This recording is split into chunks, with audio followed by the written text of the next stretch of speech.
Donc la séance de la semaine prochaine portera sur des questions de droit du travail et on aura un contrepoint entre la situation française, la situation des réseaux, qui sera présentée par Madame Elsa Peskin, qui est présente d'ailleurs quelque part dans la salle, qui est maître de conférence à Paris-Ouest Nanterre, et puis Monsieur Yesong Park, qui est chercheur à l'Institut coréen du travail, qui viendra nous donner donc un point de vue extérieur. J'aurais aimé qu'on puisse avoir dans ce séminaire davantage d'ailleurs de points de comparaison étrangers, mais bon, nous sommes dans des limites budgétaires que nous sommes obligés de respecter, bien entendu. Aujourd'hui, nous allons aborder ce sujet de la responsabilité solidaire par le versant des entreprises et du droit de l'entreprise. Vous vous rappelez que nous avions, il y a 2 ans, consacré le séminaire à l'entreprise dans un monde sans frontières. C'est d'ailleurs un séminaire dont les travaux ont été publiés aux éditions Dalloz. Et ce colloque examinait les transformations profondes de l'entreprise, l'entreprise dont la définition juridique première, si l'on veut la saisir en toute rigueur, est de se définir d'abord comme une liberté. Toutes les tentatives de la rabattre soit sur le contrat, soit sur l'institution ne fonctionnant pas, puisque l'entreprise peut se diffracter en une multiplicité de personnes morales. Et ce qui est commun à toute entreprise, c'est la liberté d'entreprendre.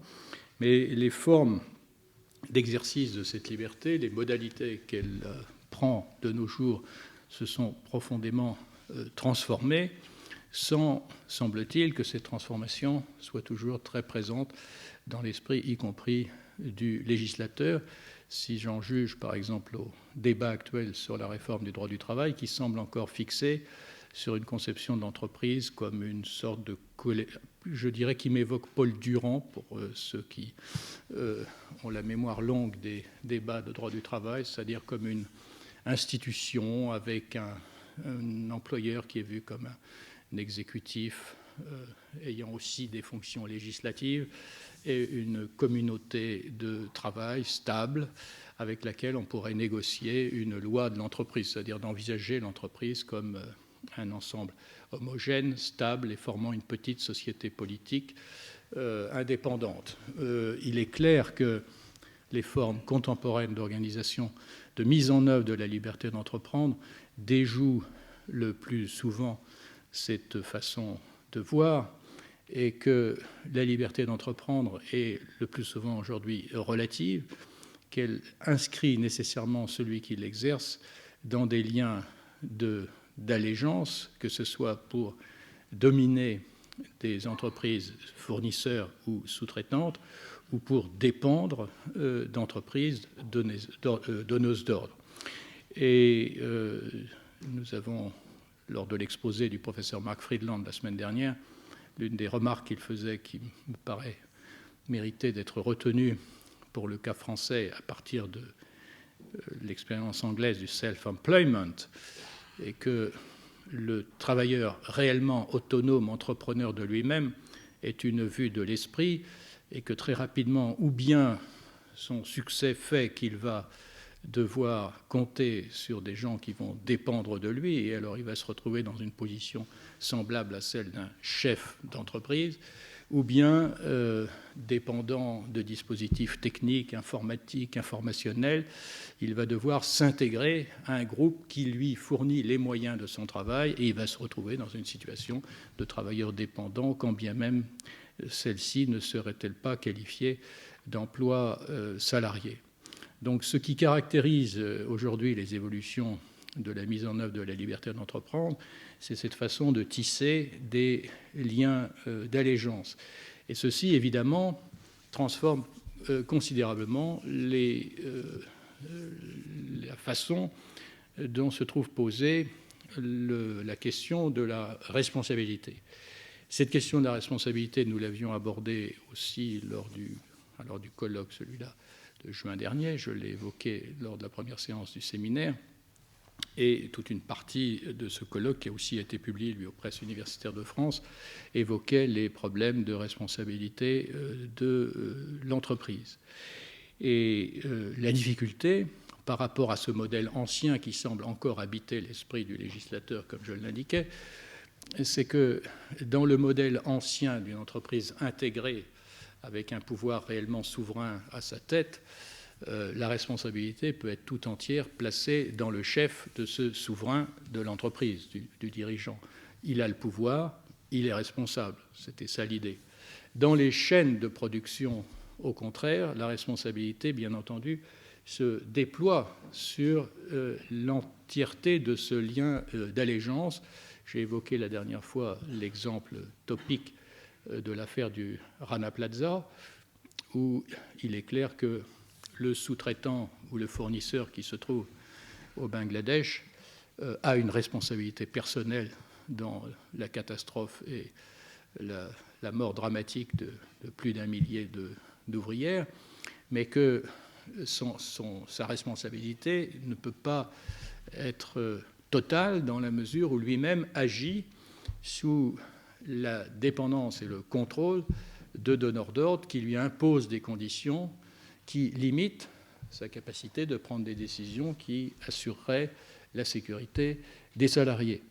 Et donc on est face à ce problème nouveau dans ces nouvelles constructions de l'organisation économique d'une distribution des responsabilités, c'est-à-dire on doit être responsable dans la mesure où on exerce, où on concourt au pouvoir.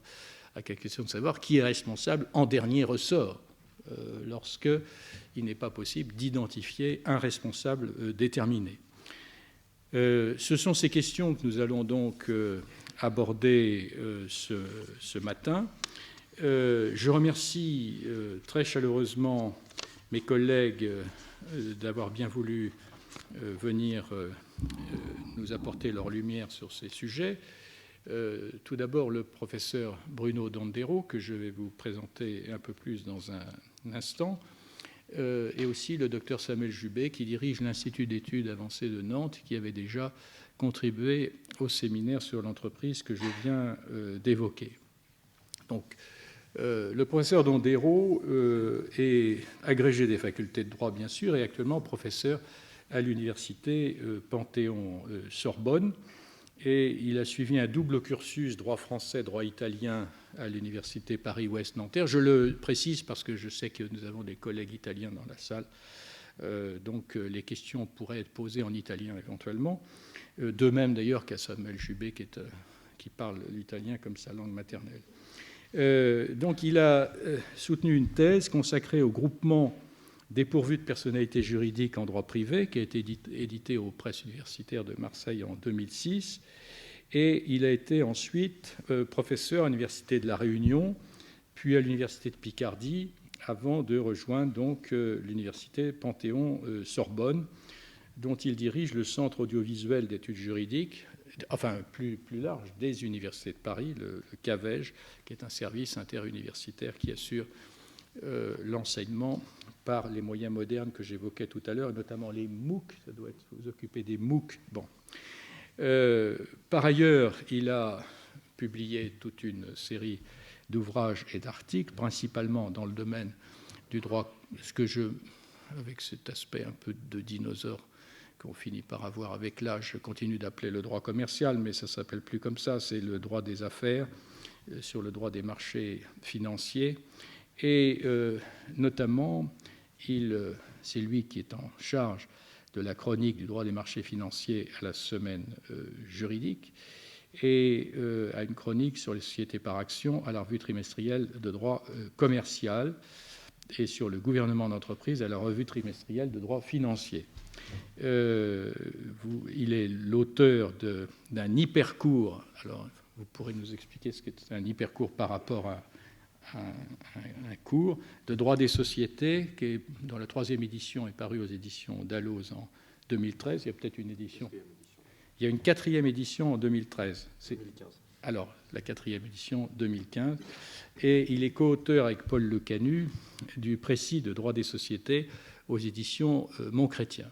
Enfin, j'ajoute pour vous présenter qu'il vient de publier un ouvrage qui a été remarqué parce que les facultés de droit sont des lieux marqués par un certain conservatisme, ce qui n'a pas que de mauvais côtés, puisqu'on entretient des traditions. Mais l'interrogation sur les transformations dans la façon de l'enseigner et le pratiquer n'est pas si courante. Et il vient de publier un ouvrage qui s'intitule « Droit 2.0 », c'est bien ça, et sous-titré « Apprendre et pratiquer le droit au XXIe siècle », qui est paru à la LGDJ 2015 et qui tente justement de dépoussiérer un peu notre façon d'enseigner et de pratiquer le droit. Je le remercie vraiment chaleureusement d'avoir bien voulu accepter de participer à ce séminaire. Il devait rester pendant toute la durée du séminaire, mais il a, du fait que ces moyens modernes pour noter les obligations sont parfois défaillants, il devra nous quitter un peu avant midi pour aller à un autre colloque. Donc je vous passe immédiatement la parole. Alors ce qui conduira peut-être à avoir la discussion sur l'exposé de M. Dondero dans la foulée de sa présentation et avant la pause, alors que la dernière fois on avait essayé d'avoir une discussion générale fondée sur l'audition des deux rapports de la matinée. Donc merci encore et donc vous avez la parole.